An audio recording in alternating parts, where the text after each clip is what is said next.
এখনকার দিনে দাঁড়িয়ে ফেসবুক পেজ ক্রিয়েট করা অনেকটা সহজ বিষয়, কিন্তু সমস্যা এখানে অনেক ক্রিয়েটার সঠিক নিয়মে ফেসবুক পেজ ক্রিয়েট করতেই পারে না। আসলে তারা কোথায় মিস্টেক করে তার কিছু উদাহরণ দিই। সবচেয়ে প্রথম মিস্টেক তারা ক্যাটাগরিতে করে থাকে, কারণ ক্যাটাগরি ফেসবুকের এমন একটি অপশন যা আপনার রিলস এবং লং ভিডিওতে ভিউজ নিয়ে আসে। আর আপনি যদি এখানে ভুল করে ফেলেন তাহলে পরবর্তীতে আপনি অনেকটা সমস্যা পড়বেন। উদাহরণস্বরূপ ধরুন আপনি কলকাতায় যাওয়ার ট্রেন ধরেছেন, কিন্তু সেই ট্রেন কলকাতা না গিয়ে যদি মুম্বাই যায় তাহলে আপনি কতটা হতাশা হবেন। সেম আপনি যদি সঠিক ক্যাটাগরি সিলেক্ট না করেন তাহলে আপনার রেজাল্ট ঠিক এরকম আসবে। এই জন্য আপনাকে ফেসবুক পেজ সঠিকভাবে বানাতে হবে। কিভাবে সঠিকভাবে ফেসবুক পেজ বানাবেন তার জন্য আমরা মোবাইল স্ক্রিনে যাব। ফেসবুকটাকে ওপেন করব। ফেসবুক পেজ বানানোর জন্য অবশ্যই একটি ফেসবুক প্রোফাইল থাকতে হবে। এই প্রোফাইলে আসার পর উপরে থ্রি ডটে ক্লিক করব। নিচে পাচ্ছি সি মোড, এখানে ক্লিক করব। প্রফেশনাল পেজ বানানোর জন্য পেজের এখানে ক্লিক করব। এরকম একটা ইন্টারফেস আসবে এবং আগে ক্রিয়েট করা পেজগুলো এখানে শো করবে। কিন্তু নতুন ফেসবুক পেজ বানানোর জন্য উপরে পাচ্ছি ক্রিয়েট, এখানে ক্লিক করব। ক্লিক করার সাথে সাথে পাচ্ছি get start with a page. এখানে আপনাকে একটি পেজের নাম দিতে হবে। এমন একটি ইউনিক নাম দিন যেন আপনার প্রোফাইলের নামের সাথে পেজের নামের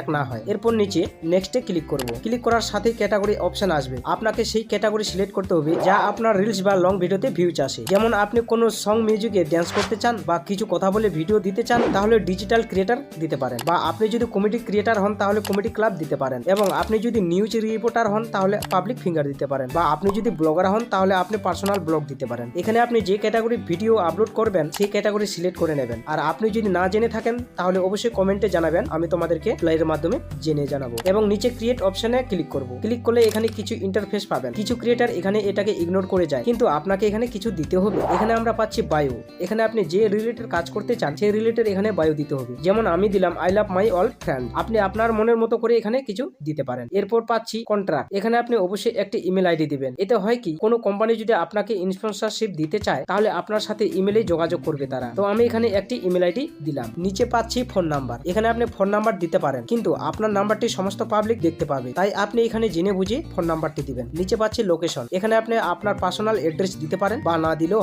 আবারও নিচে পাচ্ছি হার্স এবং তিনটি অপশন পাচ্ছি। এখানে নো হার্স অ্যাভেলেবেল, এটাকে সিলেক্ট করে রাখবো। নিচের এই দুটি অপশন এই জন্য দেওয়া হয়েছে যে আপনি কোম্পানির জন্য পেজ ক্রিয়েট করেছেন বা আপনার কোম্পানির জন্য খোলা থাকবে অথবা 24 ঘন্টা খোলা থাকবে, তাহলে আপনি এটাকে সিলেক্ট করতে পারেন। আপনি যদি পেজে লং অথবা রিলস আপলোড করে পেজ মনিটাইজ করাতে চান বা সেখান থেকে ইনকাম করতে চান তাহলে আপনাকে নো হার্স অ্যাভেলেবেল করে রাখতে হবে। এরপর নেক্সটে ক্লিক করব। এখানে পাচ্ছি কভার ও প্রোফাইল ফটো। এখানে ক্লিক করব এবং গ্যালারি থেকে একটি প্রোফাইল পিকচার সিলেক্ট করব এবং সেম টু সেম আপনি কভার ফটোটি গ্যালারি থেকে সেম টু সেম নিয়ে দিতে পারেন। তো আমি এটাকে ইগনোর করে চলে যাচ্ছি এবং নিচে নেক্সট করব। এখানে আপনার প্রোফাইলের সমস্ত ফ্রেন্ড লিস্ট পাবেন, এগুলি সিলেক্ট করতে পারেন বা না করলেও কিছু যায় আসে না। এবং নিচে নেক্সটে ক্লিক করব এবং এখানে দুটি option page notification on your profile. আপনি যদি নোটিফিকেশন পেতে চান আপনার প্রোফাইলের তাহলে এই দুটি অপশনকে আপনি অবশ্যই অন করে রাখবেন, যেমনটা আমি রেখে। এবং নিচে ডোন্ট করব। এখানে আপনার পেজ সম্পূর্ণ সাকসেস। তো আই হোপ, আশা করি ভিডিওটি তোমরা বুঝতে পেরেছো। তো ভিডিওটি ভালো লাগলে অবশ্যই লাইক, কমেন্ট, শেয়ার, এবং আপনি যদি আমার নবদেব চ্যানেলে নতুন অতিথি হয়ে থাকেন তাহলে অবশ্যই চ্যানেলটি সাবস্ক্রাইব করে নোটিফিকেশনটি অন করে দিয়ে আমার সাথে থাকবেন। ধন্যবাদ।